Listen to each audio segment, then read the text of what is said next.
What if we... I don't want to... It's almost 12 years. It's gnarly, mate. You want a piece of me. Lifestyles of the rich and famous. You want a piece of me. Log. Is that what I say? Oh, not the log. We're happily... I'm going to start again. That's good. Alright guys, welcome to the first Cohort Cast. This is take 373. Lachie and Paul here. We thought this would be a good way for you guys to get to know us a bit more. We've only got that hour with our members each class, and in that hour there might be sort of 20 people who we're trying to get through a workout. So we want to give them a bit back, and obviously get into the lives of the gym. For those of you who aren't from Cohort CrossFit or into the lifting scene with us, I'm Paul, and I started coaching about 10 years ago. Prior to my coaching, I was a chef. I'm a chef by trade, and my athletic background prior to that would be football, soccer in Australia. So I level I played at was probably a New South Wales representative, and then kind of dove straight off the other end and went into food. And this is my third opening of a gym.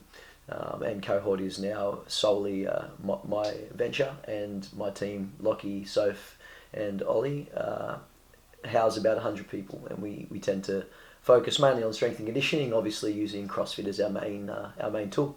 So that's my background, a bit of food, currently competing in weightlifting in the 77, although probably sitting about 80, 82 at the moment. So that's what I'm up to at the moment. I've been doing that for 2 years, Nationals last year, hopefully Nationals this year for New South Wales, and yeah, obviously full-time coaching. So this is Lach. Hey guys, Lachie here. Happy to be joining the Cohort crew. I just arrived back on shore in Australia, which has been really good to be home and get settled again. So got my teeth in with Paulie, ripping into some Cohort, which is really good. My story is similar to Paul's, being involved in fitness for around 10-year mark. I started off doing my certificates 3 and 4 in fitness through university when I was studying over summer, and from there I got my first job at a gym at 4-in-1 Fitness at Wyoming behind the desk. The OG. Selling red frogs and chocolate milk to everyone walking in the door. And then that led me to wanting to travel overseas. Had a bit of a hiatus and sort of worked part-time whilst traveling all throughout North America, in particular in CrossFit gyms, and I had some really good experiences working throughout Western and Eastern Canada. Whilst partaking in CrossFit and kind of pursuing coaching and wanting to be a better amateur athlete, doing that, I kind of fell into a athletic pursuit in bobsleigh, which is how I kind of got in contact with Paulie here when I was returning home for one off season. I saw what Paul was doing and really enjoyed the culture he had bred and was breeding in Kincumber, actually it was, and I wanted to be a part of it. So it kind of led us to here, and 4 years down the track of training alongside one another, we're sort of going on to bigger ventures now. So Lach and I have known each other probably 15, 20, since 20 years. Primary school. Yeah, about 4 years ago, as Lach said, we kind of aligned in pursuits of athletics and even just coaching and attitude and just wanting to be morals better. and values. So we're going to dive today into a bit of Lach's story. Lachie's obviously just got back from the PyeongChang Winter Olympics for bobsleigh, and I thought it'd be interesting to how he gets there, the training that's involved, the perceived versus the reality of being an Olympic level athlete, especially in Australia. Let's start with how you got to the decision that bobsleigh was something you wanted to do. So I was pretty much at a crossroads in my life in Canada. I was kind of in between pursuing a career and pursuing athletics again, and I was really at the tipping point of being vulnerable and pursuing something that I had no idea how to do. But unbeknownst to myself, I had the potential to be quite good at it at a higher level. So that took about 3 or 4 months to really decide whether I was going to leave my career-focused transition or go into athletics. And once I kind of decided, through a lot of encouragement through my old teammate Heath Spence, he really helped me just to kind of take the leap. So I moved from... How did you meet Heath? I sent him an email, actually. So I sent an email to Canadian Bobsleigh Association, sent them an email wanting to know firstly about their training. I met some coaches through strength and conditioning work I was doing with some cross-country athletes in the biathlon and skiing. And I just kind of was interested in it. I was thinking that looks like a cool sport. It's quite enticing. It's, it's power sport. It's, it's fasting and exciting. And sent an email because I wanted to try it out, not as an athlete, but just try out. I wanted to go down the track, all seen Cool Runnings, grew up, watching that movie. I just wanted to rip down the track and see what it was like. And my response from the lady that I was in contact with, she mentioned, were you looking to participate, or were you looking just to, do it as a tourist? And I wasn't quite sure at that point when she kind of, what she was asking. And it kind of, way led to way, and I got in contact with Heath through the representative from Canada, and he was looking for athletes post Sochi in 2014. And he, at that stage, was in the process of recruiting their own athletes, because there was a lot of turmoil in our association, who was supposed to be looking after that side of the sport, like in terms of, doing all of the background and, in recruiting new athletes and, organising. Exactly. People, powerful athletes, ex-football players, sprinters. Yeah. So they were remiss from that role, and it was essentially the athletes who were seeking other athletes or other potential athletes to essentially jump in the sled and give it a crack. So I caught up with him over the Canadian summer, and we did a few training sessions, and he was like, you've got the right stature, you got the right, sort of physical parameters to do this, and pretty much, can you be my brakeman? So it took a few months for me to realise that was a plausible move for me. And this is still in Canada? Yeah, still in Canada. And he's there, he was living there? He was in Calgary, so which is about an hour and a half from where I was living. In the city, I was in a mountain town where there's a Nordic Centre. What were you doing for work, sorry? Working at a CrossFit gym and full-time at a physio clinic there, but I was doing their rehab stuff. So everyone that had bung hip or sore ankles, knees, etc., I was doing their strength and conditioning work, and he was involved with the ski teams, which were doing the work with the ski teams there. So for me, that was like really exciting, because I was kind of putting my athletics aside. I was going down the career path I thought I wanted to be doing, working with athletes still and being involved in that realm. Yes. And giving back and sort of, being a part of it, but on the other side. Little did I know that in a few months' time I would be reversing flip side straight back into an athletic role and, pursuing, something. So. How does it go from, hey, bud, I'm interested in doing some bobsleigh, to training 6 times, 7 times a week? Yeah, for sure. Yeah, for my journey, it started off essentially with an email and a meeting. I sort of went in there and, did some sprinting and did some lifting. And luckily for me, I was CrossFitting at that time, and that really created a healthy base for me to excel in those power elements. So as a CrossFitter, I always enjoyed the lifting parts of it. Gymnastics was never my forte, but stuff I worked on, but I was always, sort of better at the Olympic and power moves. Yeah. So that transition for me in terms of the training volume, just varied and differed more so through modality, not so much through frequency, but luckily, like the base that CrossFit had built for me, sort of transitioned quite easily into that. The hardest thing was essentially relocating my life from where I was based and deciding I'm going to move to a city where I don't know anybody, like an hour and a half. So essentially moving from the Central Coast to Sydney as a foreigner, has no friends, no support network, no job, no apartment, and essentially, over one summer, and my brother was visiting at the time too, we caught up with Heath for a few drinks, and we went out and sort of were socialising, and he just, Heath stayed in my ear and just sort of kept going, what, mate, you could do this, you could be really good at this, and eventually kind of got through to me, and I was like, at that time I was only 26, 25, 26, and I was like, why not, I've got no strings, like I can always, pursue a career later, and it was at that time, I met a few contacts through him who were in Calgary, and immediately just, sort of met someone at a gym that he knew, and they're like, we'll employ you straight away. And then I went straight in and, had a few interviews for an apartment. And the first guy I saw, he was like, cool, you can move in next weekend. So it kind of just sort of slide right into it, like a nice, transition. So it's probably in my life that was the most vulnerable I've ever felt. So I've, accomplished other things in my life, which I thought were challenging. But that moment when I decided to leave my home overseas and that support network, I had all the friends there and my training group and, a good job, leaving to pursue something which I had no idea if I was really going to be good at, or, it was a completely foreign pastime to be pursuing.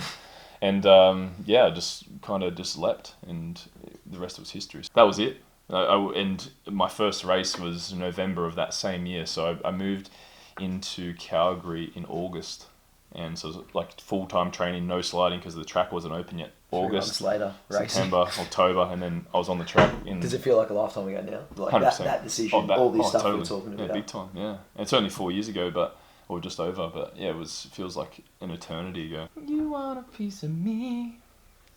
Oh mate, it's a dream. You got a day off, the whole day off. So you've moved to Calgary and made the decision. Everything's going forward. Yeah. So when I relocated to Calgary, I actually was employed at a corporate Globo. So it was in a huge high-rise building, similar to downtown Sydney, I guess, in what's Martin Place, like one of those gyms. Okay, so massive. So big gym.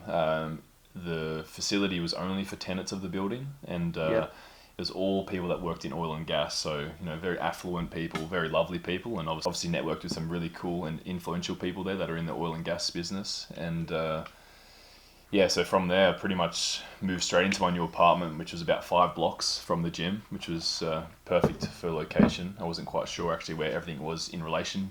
Were you training at the gym you were working? Part-time, yeah. So actually full-time was training at the Winsport, so where the Canadian Olympic Park, which is probably about 25 minutes. Like that. So that facility where I worked every day 10 till 6. Monday to Friday, and then some Saturdays if I wanted to take clients on, there's always the option to do extra work, but normally it was a big lift day on Saturday.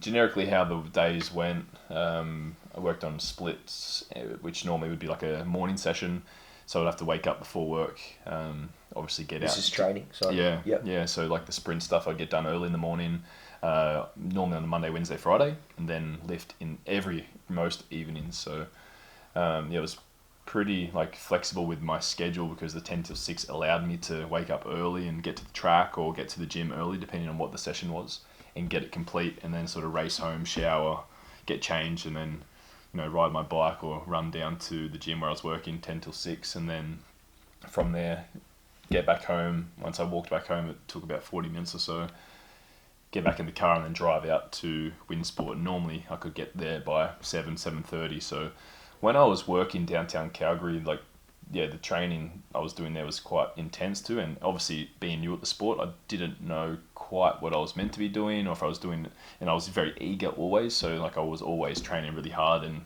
doing more than what I was supposed to probably a lot of the time. And sort of over the 4 years, my training definitely changed and became a lot more, smarter style training, and, which is normal too, but I would just get home, 10:30 at night and do it all again Monday to Friday. So would you rest Sunday completely? Yep. Yeah. No work, no training. No, just chill. Chills. Yeah. Normally I'd head back out to the mountains in Canmore. At this stage, you were working 10 till 6. You're training morning and night. Do you remember roughly what you were weighing, just out of curiosity? When I started, I thinking I was about 92 kilos or so, and obviously I was a little bit light then. Yep. For the sport, yeah. And when you were pushing the sled at the Olympics, so you're 92 in Calgary, and then... Yeah, over 111 a bit, yeah. 112 with a helmet. Yeah. We need that. You get weighed after your runs, sled and athlete with helmet. So you always take your weight with helmet, just so if you're over the upper limit, you get disqualified. So you always make sure you've got the helmets added in there. So in the morning, gets out of the shower, puts a helmet on, naked, and stands on the scales. Yeah. Looking down. Straight down. Straight down. Let's go. Obviously, a lot of the guys who are watching this are going to be interested in training. I know that it was a big part of sort of how we got together, and what we were doing at the time was the intensity, the passion, the invigoration for S&C, strength and conditioning, is definitely a part of what brought us together. Yeah. How long did you train for the Olympics in Calgary? Is that right? Yeah. Well, on and off, I was there the majority of the time. Yeah, 4 years. So I'd do back and forth between here and there. The last 2 years leading up to the Olympics, I kind of came back here for the 6 months, and I was over there for 6 months. So. And the reason why we train in Calgary is obviously they have great facilities for it. Compared to ours, or? To ours, yeah. And it's funny because the first question people always ask me is how do you train for bobsled in Australia? And it's simple because in our winter, it's the North American or the Northern Hemisphere summer. So there's no tracks open, so there's you can still do the same training here as you would do there. 100%. Yeah, it's only in the winter of the Northern Hemisphere that. What are those, what is that training session like? What is that? So it's just anything that's going to make you faster or more explosive, more powerful. So it's a lot of Olympic weightlifting, a lot of sprinting, a lot of jumping, med ball throws, anything that's going to sort of elicit strength and power. Let's go Wednesday in winter over there. Let's give them a day's training. So you wake up at some time before you go to work. So first sprint session, what time is that? Yeah, so I'd have to wake up about 5 a.m. or so to drive the 30 or so minutes to get to Winsport. They have an indoor track alongside the ice house there. The ice house is like a huge indoor refrigerated bobsled push track, essentially. So that's why a lot of people go there to train, because it's the best tool to assess whether you're improving or not. And you can do repetitions over and over and over without going down the track, which is the least enjoyable thing to do. Yes. So as a push athlete, that's the best place to be, because you can just do rep after rep after rep pushing on the exact replica, essentially, of an ice track. So in that morning, are you pushing a sled? Yeah, depending. So depending on the day, if it's a sprint or push session, you would get up and do your proper warm up and whatnot, and then you'd be in the ice house for an hour doing sprints or pushing or whatnot. Yeah. When you say sprints, do you sprint 400 meters or do you sprint? No. So it's normal sprint session for us leading up to the season. A lot of 30 meters, 20 meters, sled drives for 10 to 15 to 20 meters. It's all that shorter stuff. Like we would run 60s to 100, maybe 200, like earlier on in the season, just building the base. So, like a pre-training, totally. like off-season sort of. But never during season. Check, get yourself in. Totally. Yeah, it's always short duration, and that'll be the standard morning session. So it's like a warm up, like half an hour, 40 minutes. Yeah. By the time you do it, you jog for 5 or 10 minutes, and then do all your running drills and do all those leg swings and all your weird movements that you see people do on the track. It take you 40 minutes at least, and then push for. Then sprint or push. Which would normally be you're probably only doing a few minutes of actual work, but it's all broken up into specific rest. Yeah, totally. Like so you're warming up for longer than you're almost working. So morning session's about an hour and a half. Hour and a half or so. Then if you're doing a cool down, if you've got time, obviously before, if I had to head to work or if I had the day off, you'd get a cool down in, roll down, stretch, whatever, ice bath, contrast. Go to work, come back. What's the night session look like? So I'll just say on a general. So you'd either start off, depending on the time of the season, but just be low rep, high intensity, either back squat or front squat, some sort of clean or snatch pull, or cleans or snatches, power snatch or power cleans or anything like that, sort of weight based. And then throwing in, they like a lot of strength and conditioning stuff like weighted pull ups or bench press. Plyometrics like med balls and stuff like that, or is that normally more towards in season? Yeah, and the med ball stuff would do like normally in the morning with like a neural fire activator towards the push session or the sprint session. Yeah. We did bobsleigh train, like they train the same as everyone else. Like obviously, a skier, they train for that sport every day. You guys get as much training in as those guys. Yeah, specifically for like our sport, of all the winter sports, is probably physically demanding in the sense of like physical parameters in terms of like power. It's a power sport, so a lot of the skiers and whatnot, it's a lot more skill and endurance based. So their training's a lot different to what we would we accomplish. Not easier nor harder, but just a lot different. Yeah, very different. It's like comparing a shot putter or a 100-meter sprinter to a 5K runner or something, or a 400-meter hurdler. Just different athletes. So. Why is our bobsleigh positioning or our history of our culture of it, why are we not in the, say, top 15? It's just due to just resources, essentially. Like there's lack of athletes kind of pouring into the sport, essentially. There's a lot of barriers to entry in terms of finances, access to training facilities. There'd be a lot of people that would be very great at the sport, a lot of power athletes, track cyclists or sprinters or football players, rugby, totally any of those people that would have and that's why other nations are so successful, is because they can poach those athletes that are finishing up their athletic career normally, whether it's in college football or in college Russian track and field or any of those things, and they can kind of it sort of gives them a new lease on their athletic career. So for us, it's a lot more challenging just because the systems aren't in place to attain the athletes, and the association who represents us don't have those systems in place where they attract a lot of athletes or have a lot to offer them. Is there a major sponsor for bobsled in Australia? No. How much do you get paid being a full-time bobsledder? 0. In Australia? Yeah, absolutely 0. How Only many- money that you have to raise, like you'd have to get self-sponsorships, yeah. How often would people contact you offering you sponsorship for training, nutrition, sleep? Yeah, rarely. No, none, not at all. It's all independently sourced. So each athlete in the team would kind of have their own connections and networking that they would kind of rely upon or reach out to for support or for assistance, and from there kind of. Would you say that's? We don't. I mean, we don't know. Us normal people don't get to go see that. Would you say that being a part of the Winter Olympics, and obviously you got to go and spend time with those people, is there a huge support network financially for the Winter Olympics? No, not at all. No. A lot of the athletes in the team, whether or not they have their own large private sponsorships, whether it's a snowboarder like Scotty James who has sponsorship through Red Bull, Volcom, all that sort of stuff. But through the sport, in their winnings, they will take home a fair bit. But in like cross country skiing, short track speed skating, long track speed skating, bobsled, skeleton, downhill skiing, all those sports, it's very much athletes that are committed to the cause, and then they just hustle and find ways to make the dream happen. Whether it's working, like myself, for the first 2 years, I worked full time. In the corporate fitness world, I worked full time, and then when I had a race, I would just have to have a hiatus for a week and get all my clients onto a program and make sure they're going to be okay while I'm gone, or have another trainer train them. And go on holidays essentially, but your holidays is competing, yeah. And then from there come straight back, and it's like I've just been and belted myself, in international competition. Then you come back on whenever it's Monday or Tuesday morning, night, yeah. totally, and you're back into the gym, like hey mate, how are you? How was the weekend? So it's a very different outlook. Why do they do it?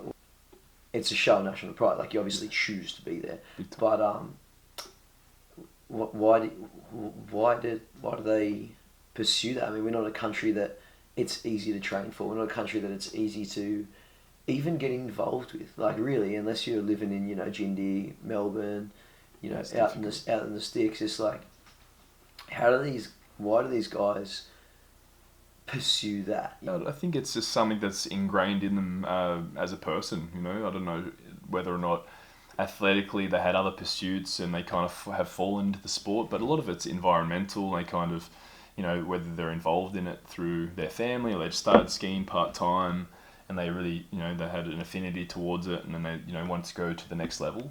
For myself personally, I never ever had aspirations of going to the Olympics. Obviously, it's every person's dream to attend one or go there with something, but I was never ever going to make it through any other sport that was on the platter in front of me. So it was kind of by chance and fortune that I was able to make it there. But it's it's definitely something. I guess it's that national pride thing you talk about, or it's an intrinsic motivation to think like of our entire population of 25 whatever million. It's there's 51 athletes at the last Olympics who went, so it's like such a small percentile, and I guess it's just the pursuit of a dream. Sitting here listening to the percentile, there should be things in place that those who avenues for those people to chase that. Like, for instance, if I was 16, you were my older brother or a friend of a friend, and I've just seen you compete at Olympics and it's only 0. such and such percent. It should be easier to access funding, to access sponsorships, because the government or the Australia doesn't have to support. They're supporting a multitude of, you know what I mean? Like, you're supporting such a finite percentile. You'd think there'd be sort of avenues where it's like, okay, well, if you want to get in the bobsled, these are the parameters you must hit. If you hit those parameters, you come into a program. Is there any programs that you think are running full time really well that we could copy? Do you think another sport has it, like cycling? Do you think summer sports have it, or do you think in terms of the Olympic body we're just not that strong in terms of supporting that sport or supporting that avenue of sport? Because we're huge with NRL, we're huge with certain AFL. And a lot of the support is based obviously around finances. So anything that's going to influence financial shifts or obviously benefit the body who's supporting the event or whatever, that's where their motivation comes from. For sports, obviously, such as like the winter sports and bobsled in particular for myself, there's no, I guess, desire for them to want to help or to want to be seen as being successful in that sport. Just in a lot of it's to do with just exposure, essentially. It's like, you know, they could help us improve our result, but is it going to benefit them, essentially? So What changes? Like, what's happening now? What's going on? What's happening now that you're back? Everything's... yeah, for me, it's the biggest change. Obviously, is not having to leave again, which is, you know, for yourself and for me, and obviously for my family and fiance, is a great thing. Yeah. Is like this sort of cloud that always hangs over you, like, oh, you know, Lachie's home for a few months, he's got to go again. Yeah, totally. You know, he's home for a couple of weeks, he's gone, or he's got to go again in September for 6 months. So those things, you know, that subsided, which is great. It's awesome. And kind of being involved in it, don't realise how much, how highly strung you are, because it's an extreme sport. All those anxieties with, you know, racing and just being on the edge all the time. Like, being back is just like a complete sense of calmness, and yeah, it's a great feeling just to be home. So just train in the gym in Cohort, and yeah, Soho. Exactly. New brand, new business. Yeah, my best venture. mate and I, Steve-O, were venturing out for wedding and party DJing. So it's something we did in our early 20s, and we've rebranded and trying to bring the service back to the industry and just really do it for what it's worth and look after everyone that's little plugs for anyone who's interested. Yeah. Little Soho. Yeah. So guys, that's a bit of Lachie's journey. I've been lucky enough to share in this for the last 4 years. I feel extremely lucky to be a part of the journey, as does the gym, I'm sure. It was an amazing journey for us, and yeah, hopefully you guys got something from that. We'll be looking to do another one in the next couple of weeks. If you have any questions, if you want topics that you want covered, let us know, and we can definitely try and debunk them. And yeah, just thanks to everyone also for support on my journey too, and a lot of messages of love and support are really overwhelming, and yeah, I'm very thankful for that. So cheers for that, Paul. No worries, mate. Thanks, bud.